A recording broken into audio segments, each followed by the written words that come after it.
And I know a lot of people love to hear Magical with Solution, but right now you feel that perhaps the M6 is a little bit under power with the integrated. Is that the feeling you get because of the soundstage collapse a little? In fairness, the best I've ever heard the Magicos is with the Solution 701s, 725s. Right. In fairness, that is the best. I heard it in Munich, Germany, and it was fantastic.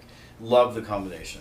The 5 series from Solution has always been quite a big step down. Got it. Solution lovers have always said, love the 7 series, don't care for the 5 series. So, in fairness, I don't think we're really hearing the true Solution sound with the 530 integrated. A 711, 725, I think would be a different result. That being said, you've got Boulder options, you've got Griffin, you've got passes. I mean, phenomenal. Yeah, what we just heard has been fantastic. I'm sitting here thinking, what would the 160.8s or the 200.8 sound like with the XP32?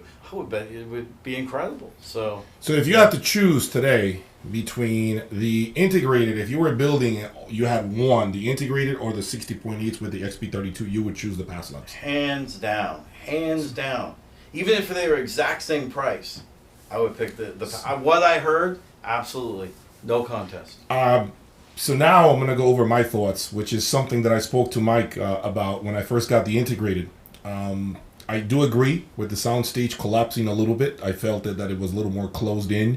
I did feel at times, though, that there was, I guess you could call it purity with the Solution. It right out of the gate, it makes you feel that there is a lot more purity happening, or maybe the highs, the mids become a little more bolder, I'd say. They're more like projected into the room, if that makes sense. But it did sense a little bit of dryness with the Solution. And kind of, it left me wanting a little more emotion, if that makes sense. It's impressive right out of the gate. Mm-hmm. But if you haven't heard the 60.8s with the XP32, I just think that the XP32 60.8 injects a little more musicality, soul. There is resolution, of course, and it could be also the fact that it's just mono designs. It's just 2 amplifiers. I don't know. Maybe that has something to do with it. Because on paper, remember, as I mentioned to you guys, the 60.8s put out, they are rated at 60 watts into 8 ohms. And then 4 ohms, they're 120. But according to Stereophile, they actually put out 130 into 8 and 240 into 4 ohms. So there's a hell of a lot more power in those amplifiers that we know. And today, I think it was just a testament, right, to the power that they have. Absolutely. How underrated those amplifiers are. Underrated, extremely dynamic, complete control over the speakers, massive wide sound stage. I was very, very impressed. That being said, we have big things up our sleeve. Oh, yeah. Big things up our sleeve. And that's what I was trying to tell my viewers, that this is just the beginning of the journey.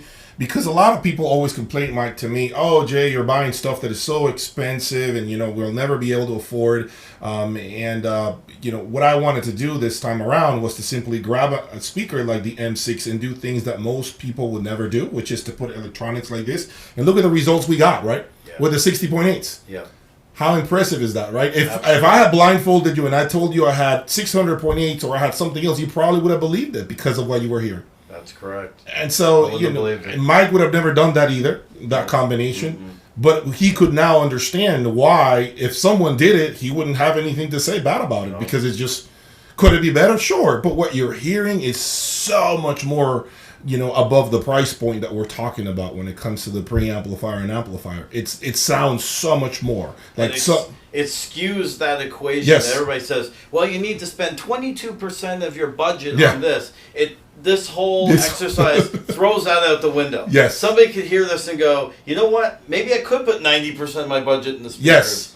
It's unbelievable what we heard. Yeah. And it's just a testament to Pass. I mean, let's be honest. I mean, awesome company, awesome products, great designer. The whole team there is world class. I mean, to me, they're the benchmark for what a great high-end audio company should be. Their customer service is second to none. Their products are great sound for a fair price.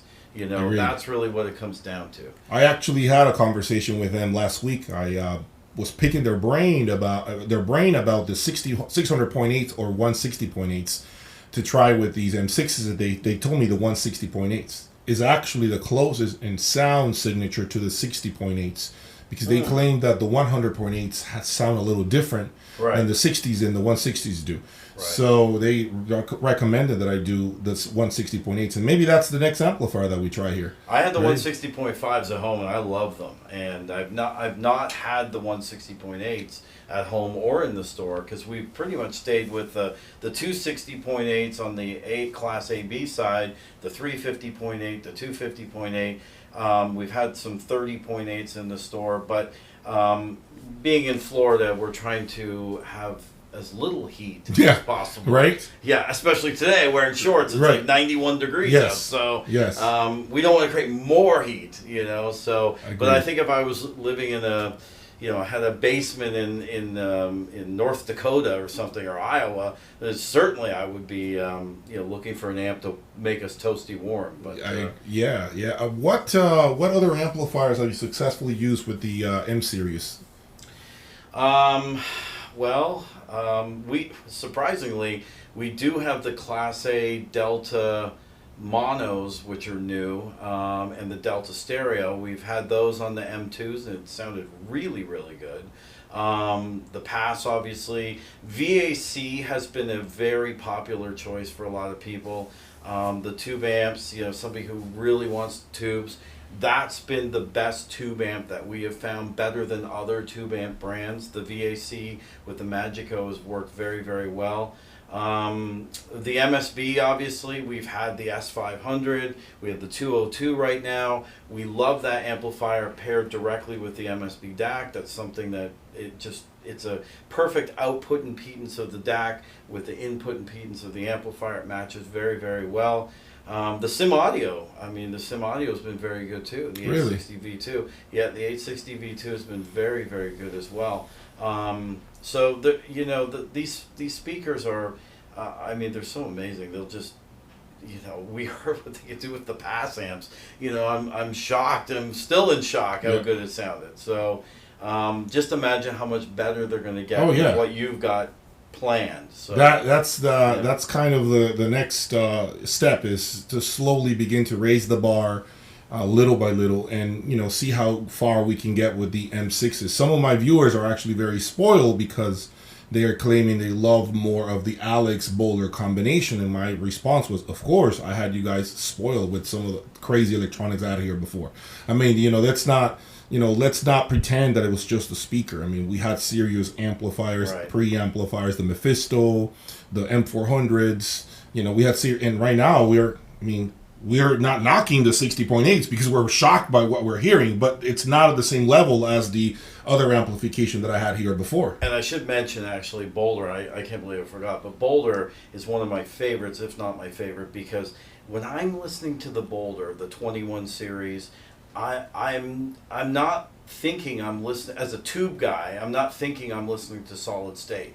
There are no solid state artifacts in the Boulder, the 2160, the 2150, even the 1160. You don't really sit there and go, yeah, I can tell that's, a solid state amp. Respectfully, the Solution, as much as I love Solution, you can tell it is, as a tube guy, you can tell you're listening to a solid state amplifier. With the Boulder, if you blindfold, you probably think you're listening to, an incredible tube amplifier with solid state control on the bass.